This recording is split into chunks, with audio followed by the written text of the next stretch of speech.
demande à M. Prilikich de donner un mot au nom du grand dirigeant de l'agglomération dijonnaise.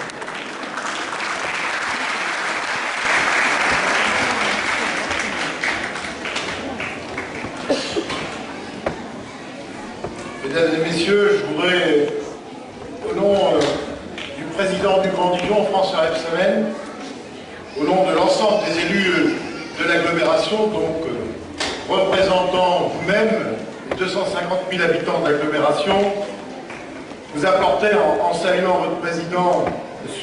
Attel, à la fois le soutien par rapport à cette démarche que vous avez engagée depuis déjà 17 ans.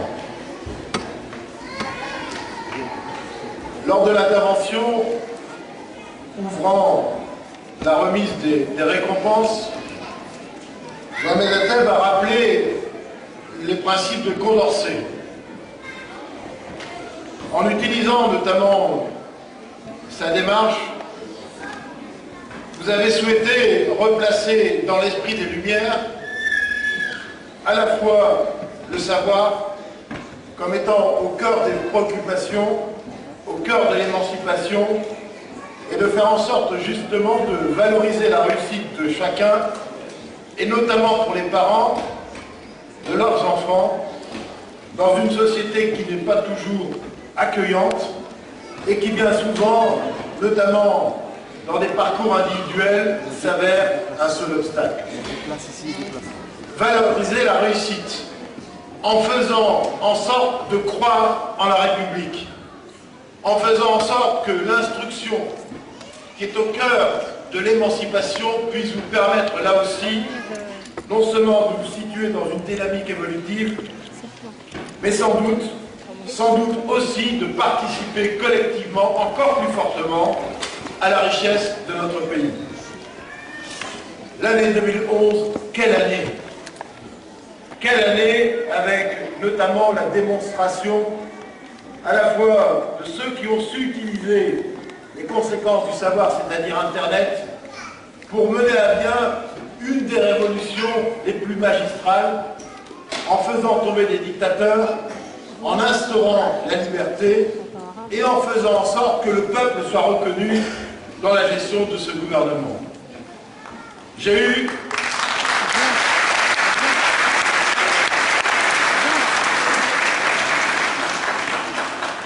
l'honneur de vous représenter au Parlement européen. Au Parlement européen, on apprend à ressembler et on apprend à représenter l'ensemble des peuples, l'ensemble des diversités, l'ensemble des cultures, l'ensemble des cultes, pour faire en sorte justement qu'unis dans la diversité, nous puissions tirer de la richesse. Universalité, diversité, des éléments forts. Et moi, je voudrais, en tant que professeur des universités, saluer le talent de ces jeunes, puisque j'ai eu l'occasion de me promener, pour reprendre le mot de M. Attel, dans l'allée des savoirs, de saluer le talent de cette jeune doctorante qui m'expliquait son travail sur les lymphocytes T dans la lutte contre le cancer, de voir un autre jeune participer justement à la transmission des informations avec la modulation du laser, de voir un autre nous exprimer comment la communication des téléprêcheurs évangélistes pouvait là aussi être comprise et analysée. De cette diversité, de cette culture que vous nous apportez, faisons en sorte justement qu'elle fournisse à l'ensemble de notre République les moyens d'être forte, juste et solidaire. Et pour terminer, pour ne pas être trop long, pour satisfaire l'ensemble de mes collègues qui sont ici, qui nous accompagnent pour montrer à quel point la ville, l'agglomération, la région participent à cet effort, je voudrais simplement, Monsieur le Président, finir par cette citation d'un grand philosophe, Michel Serres, qui nous rappelait que le but de l'instruction est la fin de l'instruction, c'est-à-dire l'invention. Je vous souhaite à toutes et à tous, particulièrement à ceux qui ont fait le choix de suivre des études universitaires et d'acquérir le titre de docteur, de participer à cette nouvelle société celle que le monde arabe a su notamment montrer en faisant en sorte d'utiliser les nouvelles technologies pour porter sans doute une nouvelle forme de la révolution. Merci beaucoup.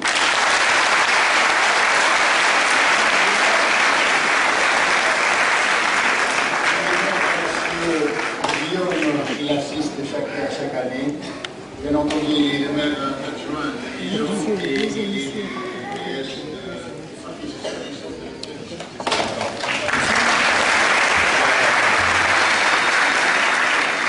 D'abord, je remercie Monsieur le Président de m'avoir invité, comme chaque année. Je me rappelle, il y a quelques années, avec de nombreux élus qui sont ici présents et qui représentent la ville de Dijon. D'ailleurs, vous constaterez que la ville de Dijon a toujours représenté tous les ans, et pas seulement lors des années électorales.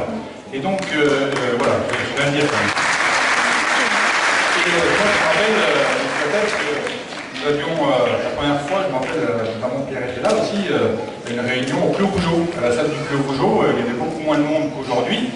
Et je dois dire que cet événement, il est important parce que Hamid El Hassouni en a dit un mot, comme Mohamed Bektaoui l'année dernière aussi.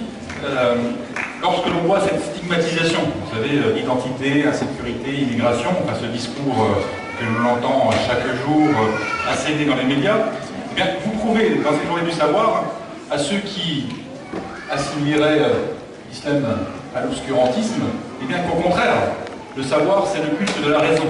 Et que ceux qui ont mené des études, qui ont produit des thèses, qui sont dans la recherche publique, démontrent par leur action, par le savoir, que c'est tout le contraire de l'obscurantisme et que justement, cette journée, elle est faite ici pour, quelque part, nous éclairer. Je ne sais pas si c'est les lumières, mais en tout cas, nous éclairer. Parce que oui, en tant que citoyens, nous sommes tous des héritiers de la lumière parce que nous nous inscrivons tous dans la République qui se veut laïque et sociale à travers l'école publique que nous défendons tous. Et si Hamid El Hassouni en a dit aussi un mot rapidement, par rapport à ce qui se passe, par rapport aux fermetures de classe, j'en avais dit aussi un mot l'année passée, il n'y a aucune force politique, aucun individu qui ne peut se mettre, s'interposer entre le devoir qu'a la nation française d'éduquer l'enfance et le droit qu'ont les enfants à être éduqués dans notre nation. Et ça, il faut le défendre. Ça, moi,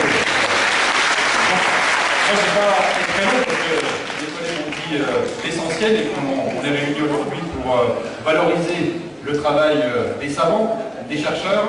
Mais je dois dire aussi un mot parce que j'y tiens particulièrement, faire remercier toutes celles et tous ceux qui se sont, et je sais que vous en avez fait partie, qui se sont mobilisés suite à l'incendie du foyer à Doma, ce drame que nous avons vécu, qui a touché des proches, parfois des familles qui sont peut-être ici. Et je sais que vous avez été nombreux à vous mobiliser et que l'élan de solidarité qui a eu lieu à Fontaine-Douce, dans toute l'agglomération, dans tout le département, il a rassemblé tous les citoyens, quel que soit leur culte, quel que soit leur horizon, quelle que soit leur catégorie sociale, pour dépasser ce drame et faire en sorte d'aider les familles. Et je tenais aussi à vous en remercier tout particulièrement, parce que cet élan de solidarité, voilà, il est très fort et il continue encore aujourd'hui. Merci à vous.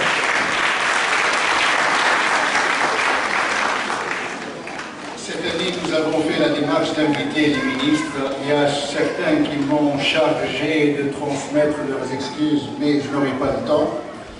Et puis, je dois remercier aussi la mosquée de Fontaine-Douce, dont le représentant est là, la mosquée de Chalon-sur-Saône, dont le représentant est là, et puis la mosquée des Grésilles, dont le représentant n'a pas pu être là. Mais je tiens à le remercier pour cette démarche unitaire, Inch'Allah.